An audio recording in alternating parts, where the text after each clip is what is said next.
हाँ जी, गुरु नानक देव जी एंड तांत्रिक। ये चेक करते हैं, कोई नई चीज़ आई है, मैंने कहा देख लेते हैं। काफ़ी फरमाइश आ रही थी, ये कोई चैनल है स्टोरी ए टू जी, इसके बारे में बहुत सारे कमेंट्स आ रहे थे कि आप ये लाजमी करें, ये बड़ी अच्छी तरह बनाते हैं वीडियोस। तो आप देखते हैं, फिर हम बताएंगे कि अच्छी बनाते हैं या नहीं बनाते। गुरुजी की साखियाँ हर शनिवार देखने के लिए हमें सब्सक्राइब करें और बेल बटन प्रेस करें। साखी बनाने में अगर आप एक सहयोग देना चाहते हैं तो डिस्क्रिप्शन देखें।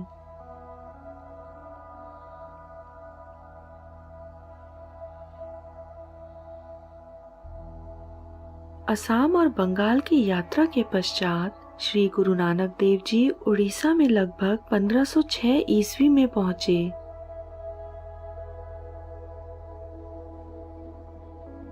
गुरु नानक देव जी ने अपना डेरा एक कुटिया में जमाया। गुरुजी की कुटिया के नजदीक ही एक तांत्रिक का भी डेरा था जिसका नाम चेतन भारती था। चेतन भारती काला जादू का अभ्यास करता था और अलौकिक शक्तियां पाना चाहता था।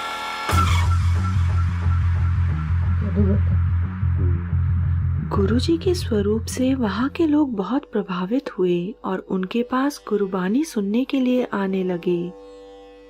गुरुजी की प्रसिद्धि से चेतन भारती ईर्ष्या से भर गया।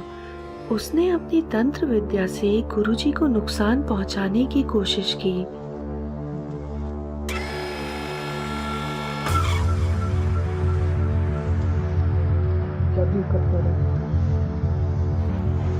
परंतु गुरुजी का वह बाल भी बांका नहीं कर पाया।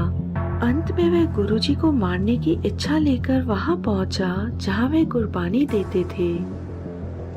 उसने रास्ते में सहादा पेड़ की एक टहनी को तोड़ा और गुरुजी को मारने के लिए उनकी ओर बढ़ने लगा।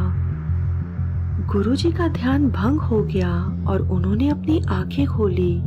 गुरुजी का दिव्य रूप और आंखों की चमक देखकर उसके हाथ से उस सहादे पेड़ की टहनी नीचे गिर गई, जिससे वह गुरुजी को मारने आया था।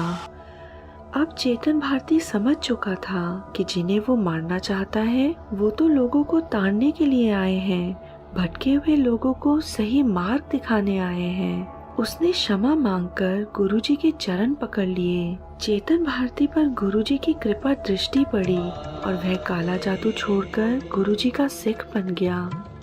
एक सुबह चेतन भारती ने गुरुजी को सहादा पेड़ का एक दातुन दिया। गुरुजी ने दातुन किया और उसके पश्चात बचे हुए दातुन को जमीन में रोपण कर दिया।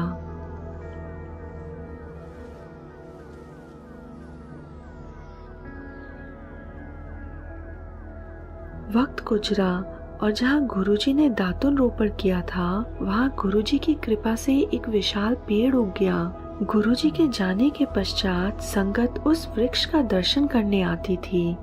समय बीता और सन 1930 में गुरुजी के द्वारा रोपण किया हुआ वृक्ष नीचे गिर गया। प्रोफेसर प्रण कृष्णा पारेजा और प्रोफेसर बाबा करतार सिंह जी ने उस टूटे हुए पेड़ का जीवन काल जानने के लिए वैज्ञानिक परीक्षण किया और यह नतीजा निकाला कि जो पेड़ टूटा है वह गुरुजी के काल का ही है। मुरझाए हुए सहादे के वृक्ष से एक बार फिर कोपाल फूटी और एक बार फिर से वह पेड़ हरा भरा हो गया। प्रोफेसर पारेजा और प्रोफेसर सिंह ने संगत से गुरुद्वारा निर्माण के लिए सहयोग लिया और 1935 में एक गुरुद्वारे का निर्माण किया, जिसे आज लोग गुरुद्वारा गुरु नानक दातुन साहिब के नाम से जानते हैं, जो कटक उड़ीसा में स्थित है। धीरे धीरे इस गुरुद्वारा साहिब का प्रचार बढ़ा और सिख लोगों की संख्या उड़ीसा में बढ़ने लगी और एक बार फिर से गुरुद्वारा साहिब का निर्माण बड़ी शानदार और भव्य रूप में किया गया। गुरुद्वारे के पास में ही बाबा श्रीचंद का उदासी मठ है और इतिहासकार कहते हैं कि उदासी मठ ने गुरुजी के इस गुरुद्वारे की सेवा संभाल की। आइए उस वृक्ष के दर्शन करें जिसे गुरुजी ने अपने हाथों से अपनी दातुन से लगाया था।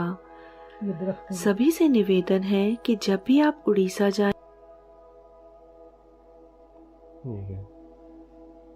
सतनाम श्री वाहे गुरु। चले, छोटे छोटे किस्से उन्होंने बनाए हुए हैं, एक ये किस्सा था कि गुरु नानक देव जी और उनके यानी कि कोई बंदा तांत्रिक बाबा था जो उनके खिलाफ था, हाँ, बादमुनि का वो मुरीद हो गया। हम्म, और वो जो है ना, दातन कहते हैं मसवाक को, उन्होंने किसी टहनियों से ही मसवाक बनाते हैं ना, डॉक्टर भी टहनी से मसवाक ला के दी उनको। उन्होंने मसवाक करने के बाद उसको दबा दिया, तो वही तो वो दरख्त पूरा जो है दरख्त बन गया। 300 साल, 4 साल तक, बल्कि 4 कितने साल वो दरख्त रहा, और वो दोबारा से फिर फूट पड़ा है, और अब तक है वो दरख्त जो गिरा था 1900 कुछ में गिरा है वो जाके, और अभी भी वो कायम है। बड़ी बात है। हाँ, 3 साल पुराना दरख्त है, वहाँ पे अब गुरुद्वारा बन गया उस जगह पे, जिस यादगार एक मसवाक की यादगार अच्छी, लेकिन उड़ीसा में एक जगह। चले एक अच्छी चीज़ पता चली। वह इस तरह के वाक़यात पता चलने चाहिए जो उन्हें लाइफ में इनके जो जो करामात हुई हुई हैं उनके साथ, जहाँ जहाँ हो गए हैं, जहाँ जहाँ उन्होंने देखने चाहिए। तो ये एक छोटा सा वाक़या था, एक वीडियो में सजेशन आई हुई थी, हमने कहा चले देखते हैं, आपके साथ भी शेयर की। आप बताएं अगर अच्छी लगती है तो और भी बनाएंगे हम, और मिलते हैं अगली वीडियो में। तब तक के लिए अपना ख्याल रखें, दुआ में याद रखें। अल्लाह हाफ़िज़।